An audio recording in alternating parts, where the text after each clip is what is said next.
یہ آف شور آئل ریگ 16 فلورز اونچی اور 2 فٹ بال فیلڈز جتنی چوڑی ہے، اور اس کا وزن حیرت انگیز طور پہ ایک ایئر کرافٹ کیریئر سے بھی زیادہ ہے۔ اس آئل پلیٹ فارم کو اپومیٹکس کہا جاتا ہے، جو فی الوقت نارتھ امریکہ میں لوئیزیانا کے ساحل سے 130 کلومیٹر دور گلف آف میکسیکو میں موجود ہے۔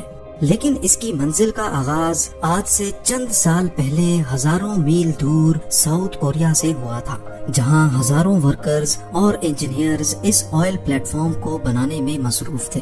پورے 7 سالوں کی محنت کے بعد جب اپومیٹکس کو تیار کر لیا گیا تھا تو انجینئرز کو ایک ایسا چیلنج فیس کرنا پڑا جو وہ اپنے کیریئر میں پہلی بار کر رہے تھے۔ مسئلہ یہ تھا کہ اس دیو قامت اسٹرکچر کو ساؤتھ کوریا سے گلف آف میکسیکو کے لیے روانہ کرنا تھا، اور اس کے لیے دنیا کا سب سے بڑا میرین ٹرانسپورٹ ویسل منگایا گیا۔ اپومیٹکس آئل پلیٹ فارم کو اٹھا کر اس ویسل پہ رکھنا ایک ایسا ٹاسک تھا جس میں کم از کم 7 دن لگنے تھے، لیکن اچانک ان کو خبر ملی کہ پیسیفک اوشن میں ایک طوفان پیدا ہوا ہے، اور اس طوفان نے سپر ٹائفون کی شکل اختیار کر لی ہے۔ اس لیول کا ٹائفون 20 سالوں میں ایک مرتبہ پیدا ہوتا ہے۔ 315 کلومیٹر فی گھنٹہ کی رفتار سے گھومتا ہوا یہ ٹائفون اگلے 7 دنوں کے بعد کسی بھی وقت ساؤتھ کوریا کے ساحل پر حملہ کر سکتا ہے۔ اور یہ بات تو ہم سب کو معلوم ہے کہ سپر ٹائفون جب کہیں حملہ کرتا ہے تو نقصان پہنچائے بغیر نہیں جاتا۔ ورکرز، انجینئرز اور ٹرانسپورٹ ایکسپرٹس کے لیے اب چیلنج یہ تھا کہ ان کو 7 دنوں کا کام صرف 3 دنوں میں کرنا تھا، یعنی اگر 3 دنوں کے اندر اپومیٹکس آئل پلیٹ فارم کو شپ یارڈ سے اٹھا کر اس مرین ویسل پہ لوڈ کر کے روانہ نہ کیا گیا تو سالوں کی محنت ایک ہی پل میں ضائع بھی ہو سکتی ہے۔ یہ ایک ایسا مسئلہ تھا جس نے نیچے سے لے کر oil plate form shell oil company کا سب سے بڑا پروجیکٹ تھا، اور یہی وجہ تھی کہ ان کے پاس ایک چھوٹی سی بھی غلطی کی جگہ نہیں تھی۔ سپر ٹائفون کو اوائڈ کرنے کے لیے اور اپومیٹکس کو وقت سے پہلے روانہ کرنے کے لیے بچا کچا کام پورا کرنا بہت ضروری تھا، جس کے لیے ورکرز کی ایک ایکسٹرا آرمی بلوائی گئی۔ ورکرز نے دن رات ایک کر دیا اور جلد از جلد اپومیٹکس کو ٹرانسپورٹ کے لیے تیار کرنا شروع کر دیا۔ دوسری طرف مینجمنٹ میٹیورولوجیکل ایڈمنسٹریشن سے مل کر سپر ٹائفون کی موومنٹ پر نظر رکھے ہوئے تھی۔ ان کو ایک امید تھی کہ شاید یہ سپر ٹائفون اپنی ڈائریکشن بدل لے، لیکن ان کی امیدوں پر تو جیسے پانی ہی گزر گیا جب ان کو یہ معلوم پڑا کہ ٹائفون تو پیسیفک اوشن سے سیدھا ساؤتھ کوریا کی جانب بڑھتا جا رہا ہے۔ ورکرز کی آرمی نے جی جان لگا کر صرف 3 دنوں کے اندر اپومیٹکس کا سارا کام کمپلیٹ کر لیا، اور اب باری تھی اس دیو قامت اسٹرکچر کو اٹھا کر فلوٹنگ ڈاک پر رکھنے کی۔ اس پورے اسٹرکچر کا وزن حیرت انگیز طور پہ 41,000 ٹنز بتایا جا رہا تھا۔ اتنا زیادہ اسٹیل تو برج خلیفہ کی کنسٹرکشن میں بھی استعمال نہیں ہوا تھا جتنا اس آئل پلیٹ فارم پہ لگایا گیا تھا۔ بڑے بڑے ہائیڈرولک جیکس کی مدد سے ایک انچ کر کے اس کو دھکیلا گیا اور فلوٹنگ ڈرائی ڈاک پر رکھ دیا گیا۔ ٹگ بوٹس کی مدد سے فلوٹنگ ڈاک کو کھینچ کر شپ یارڈ سے دور لے جایا گیا، جہاں سے اس کو اس میرین ویسل میں لوڈ کیا جانا تھا۔ یہ دنیا کی سب سے بڑی مرین ٹرانسپورٹ ویسل ہے جو 98,000 ٹنز کا وزن آسانی سے کیری کر سکتی ہے، اور اسی پر اپومیٹکس کو دنیا کے دوسرے کونے گلف آف میکسیکو تک جانا تھا۔ اگلی صبح اپومیٹکس کو فلوٹنگ ڈاک سے اتار لیا گیا۔ اب آئل پلیٹ فارم پہلی بار پانی پہ فلوٹ کرنے لگا۔ ٹگ بوٹس کی مدد سے پلیٹ فارم کو مزید ڈیپ واٹر تک کھینچا گیا، جہاں یہ میرین ویسل پہلے سے انتظار کر رہی تھی۔ دوسری طرف سپر ٹائفون تیزی سے ساؤتھ کوریا کی طرف بڑھتا جا رہا تھا، اور مینجمنٹ کے سر پر ایک تلوار سی لٹک رہی تھی۔ اب سپر ٹائفون صرف 48 آورز دور تھا، اور جیسے جیسے وہ قریب آتا جا رہا تھا ویسے ویسے سمندر میں اس کی نشانیاں بھی ابھرنے لگی تھی۔ سمندر میں ہواؤں اور لہروں کا سلسلہ بڑھ رہا تھا جو اپومیٹکس کے لیے ایک خطرے کی نشانی تھی۔ اگلا لمحہ بہت زیادہ نازک تھا۔ آئل پلیٹ فارم کو ویسل پہ لوڈ کرنا بہت ہی کمپلیکیٹڈ کام ہوتا ہے۔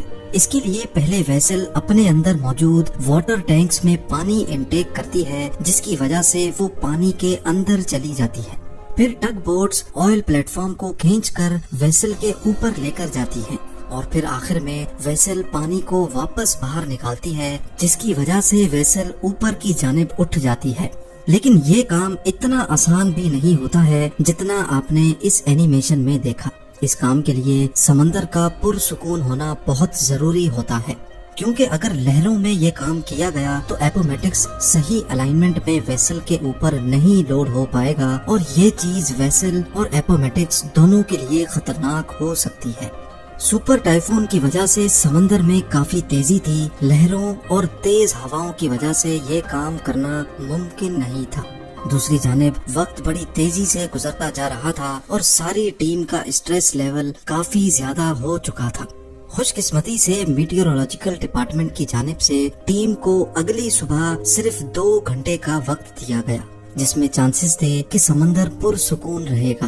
ان 2 گھنٹوں میں اگر یہ کام نہ کیا گیا تو پھر اس کے بعد اور کوئی چانس نہیں مل پائے گا۔ سپر ٹائفون اب صرف 36 گھنٹے دور تھا۔ صبح سویرے جیسے بتایا گیا تھا، سمندر پوری طرح سے پرسکون تھا۔ پہلی فرصت میں آئل پلیٹ فارم کو ویسل کے اوپر کھینچ کر لایا گیا اور ویسل نے اس کو پانی سے نکال کر اپنے اوپر لوڈ کر لیا۔ سپر ٹائفون سے کئی گھنٹے پہلے ایپومیٹکس آخر کار ساؤتھ کوریا کو الوداع کرنے میں کامیاب ہو چکا تھا۔ شیل نے اپنے آئل پلیٹ فارم کو سپر ٹائفون سے بچا کر پہلا چیلنج تو کمپلیٹ کر لیا تھا، لیکن اس کا مطلب یہ نہیں کہ اب آگے اور کوئی چیلنج نہیں آنے والا۔ کئی مہینوں کے سفر کے بعد ساؤتھ ٹیکسس میں آئل پلیٹ فارم کو دوبارہ ان لوڈ کیا گیا، کیونکہ 4 ماڈیولز ایسے تھے جن کو یہاں پر مینوفیکچر کیا جا رہا تھا۔ ماڈیولز کو ایک ایک کر کے پلیٹ فارم پہ فٹ کیا گیا اور ایک بار پھر سے اس کو 130 کلومیٹر دور اپنی منزل کے لیے روانہ کیا گیا، جہاں اس کو اگلے 40 سالوں تک رہنا تھا۔ پورے 7 سالوں کی محنت کے بعد آخر کار اب وہ گھڑی آ چکی تھی جب ایپومیٹکس کو 30,000 فیٹ نیچے آئل ویل کے ساتھ کنیکٹ کرنا تھا۔ جس جگہ ایپومیٹکس پانی میں فلوٹ کر رہا ہے، یہاں سمندر کا باٹم 7,400 فیٹ ڈیپ ہے۔ یہ اتنی زیادہ گہرائی ہے کہ اس میں لگ بھگ 3 برج خلیفہ فٹ آ سکتے ہیں، لیکن جس آئل ویل سے ایپومیٹکس کو کنیکٹ کرنا تھا وہ حیران کن طور پہ اس گہرائی سے بھی مزید 22,600 فیٹ نیچے تھی۔ سمندر کی اتنی گہرائی میں پانی کا پریشر بہت زیادہ ہوتا ہے، جہاں پر کسی انسان کا جانا اور پھر وہاں کوئی مشن انجام دینا امپاسبل ہوتا ہے۔ لہٰذا سمندر کے باٹم پہ آئل ویل کی اوپننگ کے ساتھ ایپومیٹکس کو کنیکٹ کرنے کے لیے remotely operated under water vehicle کو استعمال کرنے کا فیصلہ کیا گیا۔ انسٹالیشن کریو جو کہ ایک الگ پلیٹ فارم سے انڈر واٹر پائپ لائنز کو انسٹال کر رہا تھا، انہوں نے ROV کو کرین کی مدد سے سمندر کے اندر بھیجا۔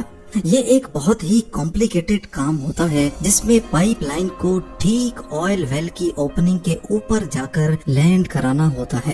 7,400 فیٹ نیچے یہ کام اتنی ایکوریسی سے انجام دینے کا کنٹرول اوپر بیٹھے ROV آپریٹر کے ہاتھ میں ہوتا ہے، جو کسی ویڈیو گیم کی طرح یہ مشن پرفارم کر رہا ہوتا ہے۔ خوش قسمتی سے یہ کام پہلی باری میں ہی کر لیا گیا۔ اب باری تھی پائپ کو انسٹالیشن پلیٹ فارم سے ایپومیٹکس تک ٹرانسفر کرنے کی۔ اس پروسیس کو رائزر ٹرانسفر کہا جاتا ہے، جس میں 4 الگ الگ ویسلز ایک ساتھ کام کرتی ہیں۔ پہلے ایپومیٹکس میں سے ایک چین نکالی گئی، پھر ROV نے یہ چین لے کر دوسری شپ تک پہنچائی۔ اس شپ سے یہ چین دوسرے پلیٹ فارم نے کھینچ لی اور پھر آخر میں ایپومیٹکس سے اس چین کو کھینچ کر پائپ کو اپنی طرف کر لیا گیا۔ اس کے بعد شروع کیا گیا ڈرلنگ کا کام۔ سی بیڈ سے بھی ہزاروں فیٹ نیچے، لگ بھگ 22,600 فیٹ نیچے پائپ کو آئل ویل تک ڈرل کرنا تھا۔ کئی مہینوں کی ڈرلنگ کے بعد آخر کار پائپ آئل ویل تک پہنچ چکا تھا۔ اب باری تھی آئل کو پمپ کرنے کی۔ اس لمحے کو دیکھنے کے لیے پوری ٹیم جمع ہو چکی اور ایک بٹن کی مدد سے آئل پمپ کو آن کیا گیا۔ 30,000 فیٹ نیچے سے جب پہلی بار آئل پمپ ہوا تو سب کے چہروں پر خوشی دیکھنے جیسی تھی۔ ورکرز، انجینئرز اور مینجمنٹ کی 7 سالوں کی محنت رنگ لے آئی تھی۔ آئل کا فلو اور اس کی کوالٹی بالکل پرفیکٹ تھی۔ آج اپومیٹکس ہر روز 1,75,000 بیرلز آئل پروڈیوس کرتا ہے، جس سے اتنا فیول بنایا جاتا ہے جو 40 لاکھ گاڑیاں ایک دن میں استعمال کرتی ہیں۔ شیل کا ماننا ہے کہ اگلے 40 سالوں تک یعنی 2060 تک اپومیٹکس اسی طرح آئل پروڈیوس کرتا رہے۔